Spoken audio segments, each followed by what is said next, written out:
درود، امیدوارم که حالتون خوب باشه. چند روزی هستش که حواشی پیرامون تعطیلی شبکه من و تو در فضای مجازی به هر صورت به گوش میرسه و متاسفانه در این فضای مه‌آلود خبری اکثر قریب به اتفاقهای این تحلیل ها و این اخبار واقعیت نداره یا حداقل معقول نیست تحلیل ها. برای همین خواستم در این مورد به چند نکته اشاره کنم که حائز اهمیت هستش. در ابتدای موضوع باید به این قضیه اشاره کنیم که اکثریت رسانه‌های جریان اصلی، اینطوری که به هر صورت آمار نشون میده، بیش از 94% از رسانه‌ها در اختیار چند بنگاه به خصوص هستش که به هر صورت صاحبان این بنگاه‌ها یهودیان لیبرال و مقدارشون هم یهودیان افراطی هستن. پس وقتی با این موضوع نگاه میکنیم میبینیم که به هر صورت رسانه یکی از ابزار رسیدن به اهداف نظام سلطه جهانی هستش و برای اینکه بتوانن موازنه رو در این به هر صورت بازی رعایت کنن و بتوانن افکار عمومی رو به هر صورت کنترل کنن، نیاز به بالهای مختلف دارن. یعنی همونطوری که مثلا CNN در امریکا طرفدار داره، فاکس نیوز رو کنارش خلق میکنه. یعنی همونطوری که در میدان مسابقه رقیب نیازمند به هر صورت وجود هست، در رسانه هم رقابت باید به هر صورت وجود داشته باشه، رقیب باید وجود داشته باشه تا مفهوم کار رسانه‌ای عملا شکل بگیره و بتوانن به واسطه جریان‌های مختلف و مخابره کردن اخبارهای مختلف اهداف خودشون رو دنبال کنن. برای همین فرقی نمیکنه در کدوم کشور باشین و چه رسانه‌ای رو دنبال میکنین، همه رسانه‌ها متعلق به چند بنگاه به خصوص هستن و بر اساس نیازهای خودشون و بر اساس دستورالعملهای خودشون اخبار رو مخابره میکنن. مثلا وقتی BBC فارسی سال مثلا 88 قبل از رخدادهای اون انتخابات کذایی سر و کله‌اش سبز میشه، به هر صورت دولت بریتانیا عاشق چش ابروی مردم ما نیست که بخواد مثلا فضا رو گل و بلبل کنه و بیاد به خاطر مردم ایران شفاف سازی کنه و تلاش کنه صدای مردم ایران باشه. تمام این رسانه ها بر اساس نیازهای به هر صورت دولت ها تعبیه میشن و تمام اینها زیر بر افرادی از مثلا BBC در MI6، وایس آف آمریکا از CIA، به هر صورت سازمان های امنیتی و اتاق فکرهای امنیتی کنترل میکنن و خطوط فکری و الگوریتم های این شبکه ها رو به هر صورت بهشون القا میکنن. برای همین این یک پیش زمینه بود تا وارد شبکه من و تو بشیم. برای هر همین فرق نمیکنه شما من و تو باشین، ایران اینترنشنال باشی یا صدا و سیمای جمهوری ولایت فقیه باشین، همه رسانه ها نهایتا یک الگوریتم رو جلو میبرن با گفتمان متفاوت، با تفکر متفاوت و با اساس فرهنگ و مقتضیات زمان به هر صورت رفتارهای متفاوتی رو برای مخاطبین خودشون انجام میدن. برگردیم به موضوع اصلی. شبکه من و تو در سال 2010 تأسیس شد و میشه به جرئت گفت یکی از مؤثرترین و با کیفیت ترین شبکه ها بودش که توانست در عرصه به هر حال برودکاستینگ ایرانی فعالیت خوبی داشته باشه. این شبکه اول به شبکه من و توی 1 و شبکه من و توی 2 بودش که شبکه من و توی 2 بر صورت موضوعات بسیار جذاب علمی رو دنبال میکرد که 1 سال بعدش هم بستن. یعنی هدف ارتقاء سواد و دانش جامعه ایرانی نبود و برای اینکه قشر متوسط رو کنترل کنن مردم رو سوق دادن به سمت لومپنیسم. حالا نمیخوام وارد جزئیات بشم، در ادامه در موردش صحبت میکنیم. ولی قبل از اینکه بر صورت این شبکه‌ها تأسیس بشه، در سال 2006 وزیر امور خارجه وقت امریکا اعلام کردش که ما باید سرمایه گذاری بکنیم در بر صورت رسانه‌های ایرانی، ماهواره‌های ایرانی و بتوانیم شبکه‌های مختلف خبری رو در ایران تعبیه کنیم. چرا؟ چون اون زمان ایران از نظر فرهنگی غرب عقب افتاده بود. یعنی ما جامعه بسیار سنتی داشتیم، جامعه بودش که اون زمان اینترنت به این سرعت رشد نکرده بود، جامعه بسیار از نظر غرب عقب مانده بود، ولی از نظر خود ما ایرانی ها یک جامعه به هر صورت ساختار بهتری نسبت به امروز داشتش. به هر صورت نمیتونیم بگیم 100% کامل بود، ولی به هر صورت اون خطوط و چارچوب‌های فرهنگ ایرانی بیشتر ملموس بود در اون روزها. ولی از سال 2006 دیدیم که مورد هجوم شبکه‌های مثل فارسیوان و جم به هر صورت و نهایتاً در سال 2010 شبکه من و تو اومد با اون کوالیتی، با اون برنامه سازی و توانست تأثیر بسزایی رو در ساختار خانواده‌های ایرانی و نوع نگرش مردم ایران داشته باشه. من خودم سال 2008 و 2009 وقتی به امارات سفر می‌کردم تبلیغای من و تو رو در فرودگاه‌های امارات می‌دیدم. برام تعجب بودش که چرا مثلا اینجا فارسی نوشته و با چه بودجه کلانی و با سرمایه‌گذاری رو افراد مشهوری مثل گوگوش توانستن این شبکه رو به خانواده‌های ایرانی بقبولونن و به خاطر اون برنامه‌های جذاب و نهایتاً اون رنگ و تمی که خیلی وقت بودش مثلا شبکه مثل شبخیز نداشت، شبکه مثل امیر قاسمی نداشت،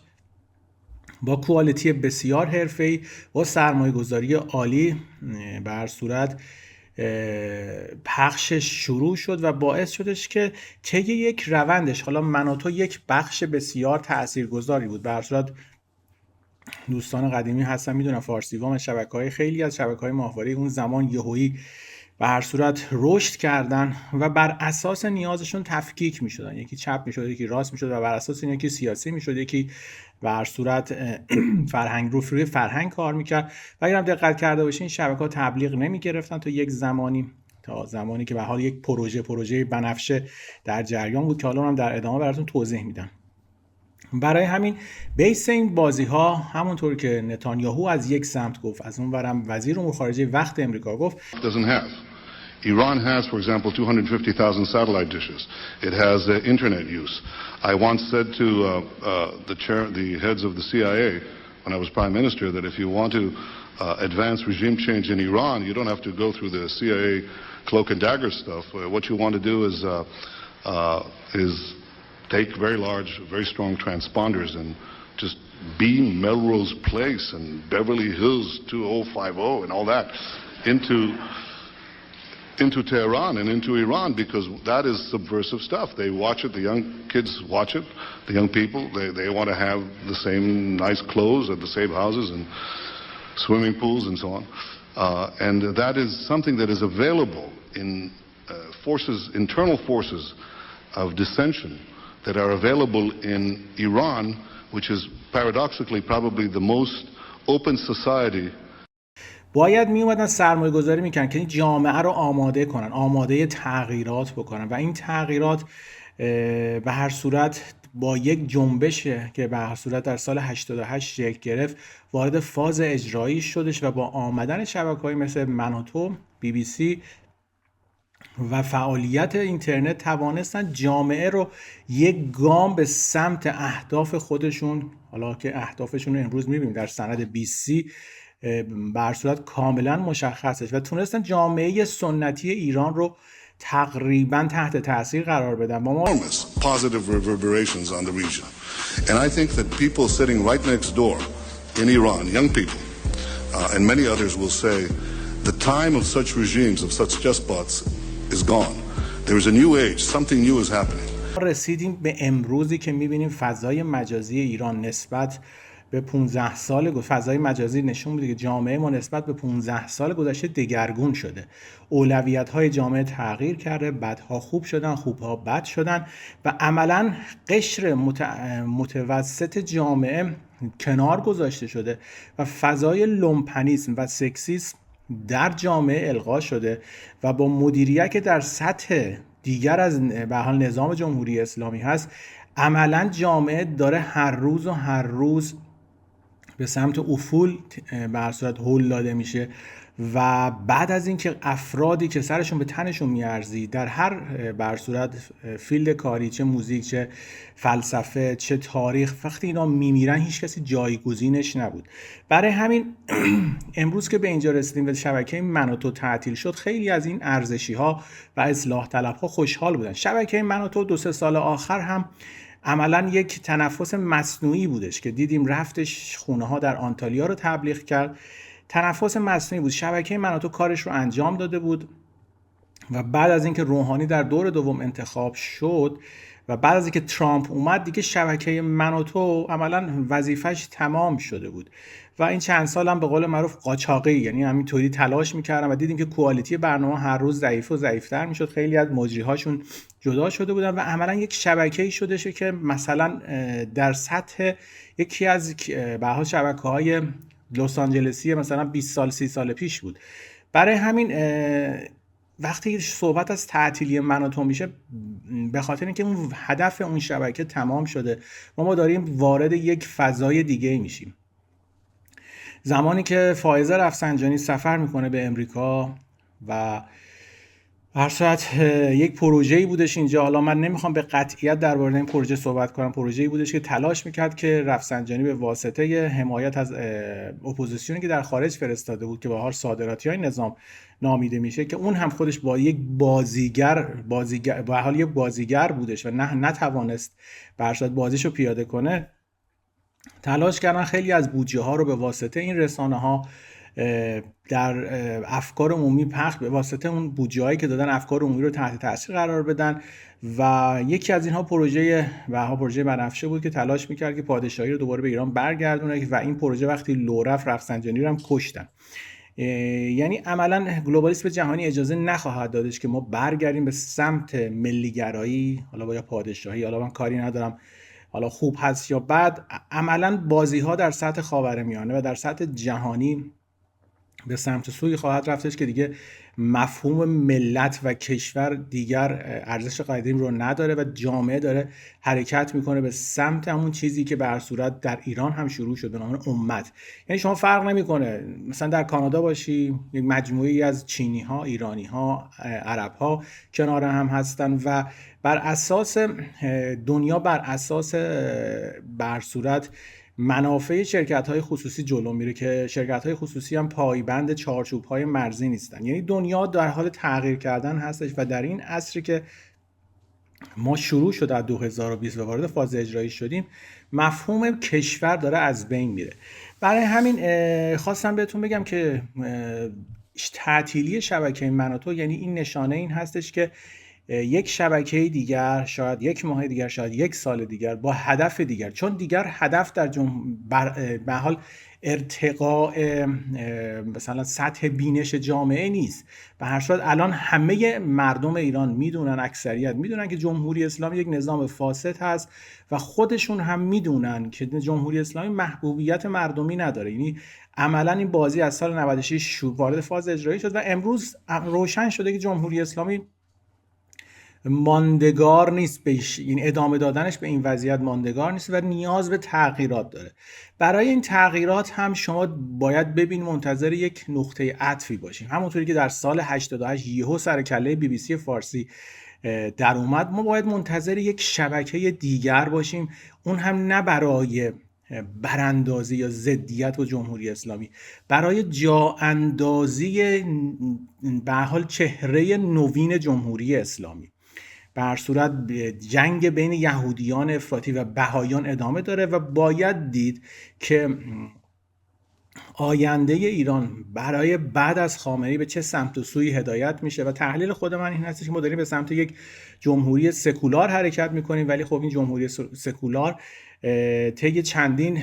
فرایند صورت میگیره که اولیش محتملاً یک شورای رهبری هستش و بعد از اون حذف ولایت فقیه و تغییرات در قانون اساسی و رفراندوم که اینها ممکنه 6 ماه دیگه رخ بده، ممکنه 2 سال دیگه. این یک اتفاقیه که باید بیفته. برای همین یک شبکه اینها نیاز دارن که بتوانن جامعه ایران رو دوباره بر اساس اهدافی که دارن به هر صورت کنترل کنن. اون زمان نیازمند این بود که جامعه رو از حالت سنتی به یک جامعه برسونن که الگوهای غربی رو عملا درش پیاده کنن. بال راستش شدن افراطیای جمهوری اسلامی، بال چپش شدن شبکه‌های ماهواره‌ای که عملا از اون سمت فشار می آوردن که مردم رو هول بدن به این سمت. مثل همین الانی که شبکه بر صورت با فیلتر کردن فضای مجازی مردم رو هول دادن روی شبکه‌های مثل منوتو و بی بی سی، ببخشید منوتو و بی بی سی و ایران اینترنشنال که شدن بودهای خبری. و هر صورت خبرها در دنیای مجازی بهتر تحلیل میشه چون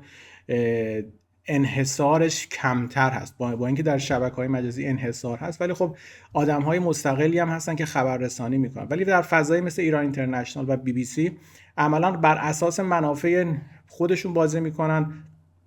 همونطوری که در شبکه جمهوری اسلامی بر اساس منافع خودشون برشا بازی میکنن و بازیگران خارجی رو داخل این قضیه قرار نمیدن. برای همین خواستم به ارزشی ها و کسانی که بر صورت حالا خوشحال هستن که شبکه منوتو حذف به حال داره تعطیل میشه، این تعطیلی 2-3 سال پیش باید رقم میخورد، همونطوری که یهو ایران اینترنشنالی که کانال درجه 5-6 خبری بود، یهو بعد از اینکه بی بی سی یواش یواش تضعیف شد انتقال پیدا کرد به ایران اینترنشنال، مجری‌ها انتقال کردن، سرمایه‌گذاری انتقال پیدا کرد، یواش یواش منوتو هم چند سال به حال کوالیتیش افت کرده، برنامه‌های ضعیف شده و ما باید منتظر این باشیم که یک به حال لبه دیگر این بازی، یک بال دیگر این بازی که مثلا منوتو بیشتر طرفدار به حال پادشاهی بود و در این اواخر زیاد با رضا پهلوی و فرح دیبا برشا گفتگو میکرد و بیشتر سمت برصورت این قضیه بود. ولی با سقوط این که دیگر قرار نیست مثلا رضا پهلوی برگردد به ایران رو پادشاهی و برصورت این خزعبلاتی که بر خیلی ها در رویاهای خودشون میپرونن، بساط این شبکه هم جمع شد و باید منتظر یک شبکه جدید در یک قامت جدید و برای اهداف جدید باشیم. ولی خب توجه داشته باشین که همونطوری که جمهوری اسلامی توسط گلوبالیسم جهانی آورده شد و حفظ شد و نگهداری شد، الان هم تا سال 2030 هیچ تغییری به عنوان انقلاب در داخل ایران رخ نخواهد داد و تغییر ساختار مثل برصورت همون اواخر قاجار که خیلی ها تلاش کردن که قاجاریه رو حفظ کنن، ولی انقدر سیستم فاسد بود، انقدر مدیریت فشل شده بود که غرب و روسیه تصمیم گرفتن که به حال رضا شاه رو بیارن که این سیستم رو یک مقدار به حال جمع کنه که بتونن باز اهداف خودشون رو جلو ببرن. الان هم دقیقاً رئیسی عین احمد شاه قاجار میمونه، سیستم فشل، مدیریت فشلن، کسانی که سرشون به تنشون میارزید از سیستم کنار رفتن یا عامدانه یا به حال